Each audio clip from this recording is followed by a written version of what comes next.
UP के आजमगढ़ पहुंचे भाजपा के प्रदेश कार्यकारिणी सदस्य और भोजपुरी स्टार दिनेश लाल यादव निरहुआ ने सपा सुप्रीमो अखिलेश यादव पर जमकर निशाना साधा। निरहुआ ने अखिलेश यादव पर आरोप लगाया कि आजमगढ़ के लोगों ने उन्हें सांसद चुना, लेकिन उन्हें संसद में आजमगढ़ की नहीं बल्कि आजम खान की चिंता होती है।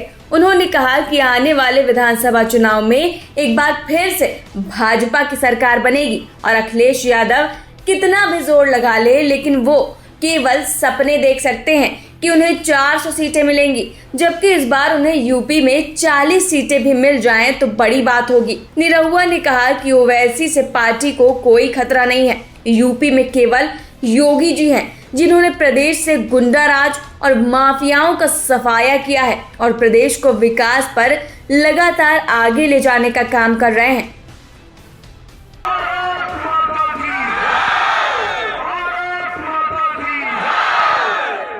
शहर की ज्यादातर सड़कें खराब है सर। लोगों का कहना है कि यहाँ से बीजेपी कैंडिडेट ना होने की वजह से यहाँ ध्यान नहीं दिया जाता है। ऐसी बात नहीं है, ध्यान तो दिया जाता है, पर बात वही है कि जो यहाँ के सांसद हैं जिनको आपने चुना है, वो जब जाते हैं, आपने आजमगढ़ का सांसद चुना, इसलिए चुना कि जब वो संसद में जाए तो आजमगढ़ की वकालत करें, आजमगढ़ के बारे में बात करें।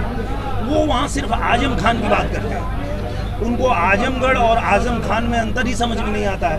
उनको पता ही नहीं चलता है कि उनको चुना गया है आजमगढ़ की वकालत करने के लिए, आजम खान की वकालत करने के लिए नहीं। तो आप लोगों ने जब गलत आदमी को चुना है तो थोड़ा तो आप लोगों के साथ गलत होगा।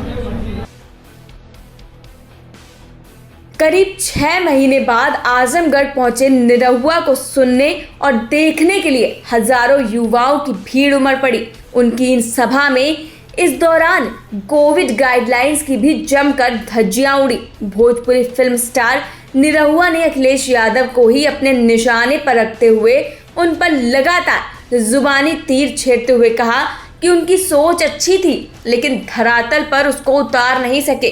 उन्होंने निर्णय लिया था कि किसी भ्रष्टाचारी बदमाश को पार्टी से टिकट नहीं दिया जाएगा, लेकिन पार्टी के लोगों ने ही उनको ऐसा नहीं करने दिया और ये काम सिर्फ योगी जी ही कर सकते हैं।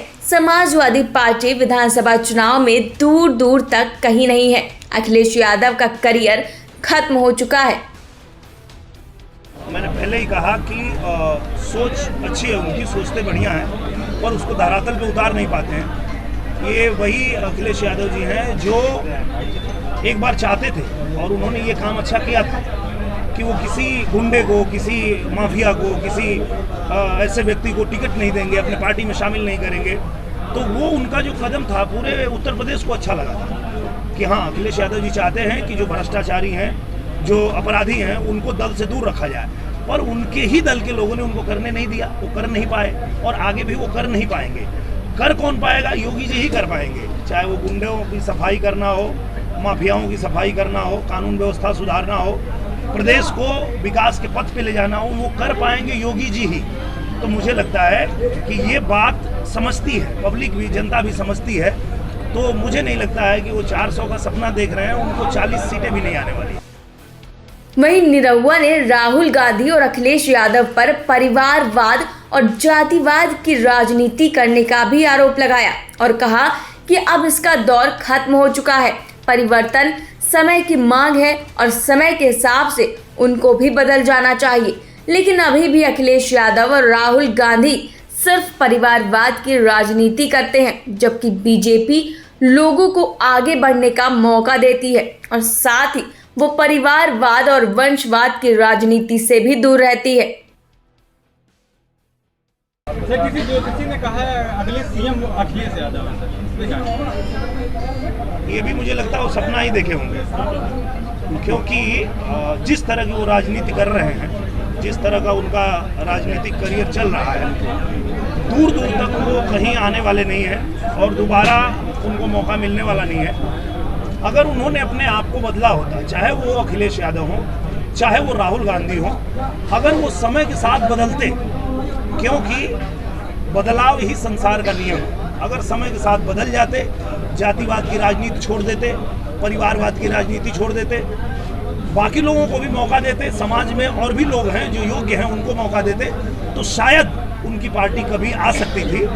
पर ये जिस तरह का उनका सिर्फ परिवार ही रहेगा, उनका ही सब कुछ चलेगा, तो मुझे नहीं लगता है कि आने वाले दिनों में कभी भी उनकी सरकार आएगी। दिनेश लाल यादव ने खुद के विधानसभा चुनाव लड़ने की अटकलों को खारिज करते हुए कहा कि जब वो संसदीय चुनाव लड़ने आए थे तब यहाँ के लोगों ने उनके साथ खड़े होकर उनकी मदद की थी और अब वो यहाँ आकर उनकी मदद करेंगे जो चुनाव लड़ेंगे। वहीं निरहुआ ने आजमगढ़ की जनता से अपील करते हुए राजनीतिक पार्टियों के भ्रम में न आने की बात की और कहा कि देश में जो भी अच्छा काम हो रहा है वो प्रधानमंत्री के नेतृत्व में हो रहा है।